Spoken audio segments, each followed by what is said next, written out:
আমরা আমাদের পরিকল্পনা এবং প্রতিশ্রুতি বাস্তবায়নের কাজ শুরু করে দিয়েছি ইনশাআল্লাহ। দল মত ধর্ম দর্শন যার যার, রাষ্ট্র সবার, আপনার আমার আমাদের প্রতিটি বাংলাদেশী নাগরিকের অধিকার সমান। আমাদের চারপাশে সমস্যার শেষ নেই, তবে সমস্যার পাশাপাশি সম্ভাবনাও কিন্তু কম নয়। আমাদের বৃহৎ জনগোষ্ঠীকে যদি আমরা দক্ষ জনশক্তিতে রূপান্তরিত করতে পারি, তাহলে এই জনসংখ্যাই হবে আমাদের জনসম্পদ। আমরা নিজেদেরকে দক্ষ করে গড়ে তুলতে পারলে শুধু বাংলাদেশই নয়, বিশ্ব বাজারও আমাদের জন্য উন্মুক্ত। তথ্য প্রযুক্তির সিঁড়ি বেয়ে বিশ্ব এখন কৃত্রিম বুদ্ধিমত্তার যুগে প্রবেশ করেছে। প্রযুক্তির এই প্রতিযোগিতামূলক বিশ্বে সম্মান এবং স্বচ্ছতার সঙ্গে টিকে থাকতে হলে আমাদেরকে কোনো না কোনো একটি বিষয় বা কাজে পারদর্শী হতে হবে। দেশের কোটি কোটি শিক্ষার্থী এবং তরুণ যুবশক্তির উদ্দেশ্যে বলতে চাই, মেধায় জ্ঞানে বিজ্ঞানে নিজেদেরকে যোগ্য করে গড়ে তোলার জন্য যত রকমের সহযোগিতা দেওয়া যায় সব রকমের সহযোগিতা দিতে বর্তমান সরকার প্রস্তুত। কর্মসংস্থান এবং কর্ম পরিবেশ নিশ্চিত করার সুনির্দিষ্ট অঙ্গীকার নিয়ে বর্তমান সরকার যাত্রা শুরু করেছে।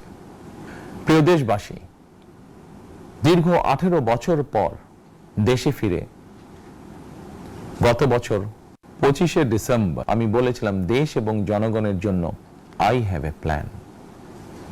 12ই ফেব্রুয়ারি জাতীয় নির্বাচনের আগে দেশের বিভিন্ন স্থানে ঘুরে আমার প্ল্যান পরিকল্পনার অনেক কিছু আমি আপনাদের সামনে তুলে ধরেছিলাম। আপনারা স্বাধীনতার ঘোষকের প্রতিষ্ঠিত দল বিএনপিকে ভোট দিয়ে রাষ্ট্র পরিচালনার দায়িত্ব দিয়েছেন, সকল পরিকল্পনা বাস্তবায়নের সুযোগ দিয়েছেন। এখন এই সুযোগকে কাজে লাগিয়ে সকল অঙ্গীকার পূরণ করার দায়িত্ব বিএনপি সরকারের। আমরা আমাদের পরিকল্পনা এবং প্রতিশ্রুতি বাস্তবায়নের কাজ শুরু করে দিয়েছি ইনশাআল্লাহ। অঙ্গীকার পূরণের এই যাত্রা পথে আমরা ভবিষ্যতের দিনগুলোতেও আপনাদের অব্যাহত সমর্থন প্রত্যাশা করি। প্রিয় দেশবাসী, সরকার প্রধান হিসাবে আমি দেশবাসীর উদ্দেশ্যে একটি বিষয়ে প্রতি দৃষ্টি আকর্ষণ করে বলতে চাই।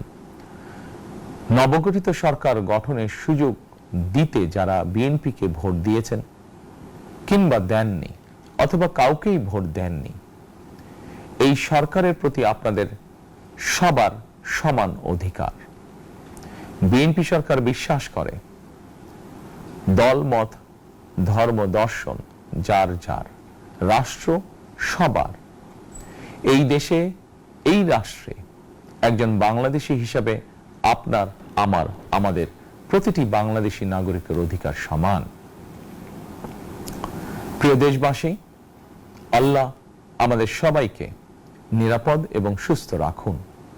আল্লাহ আমাদের সকলকে ইতিবাচক পরিকল্পনাগুলো বাস্তবায়নের তৌফিক দিন।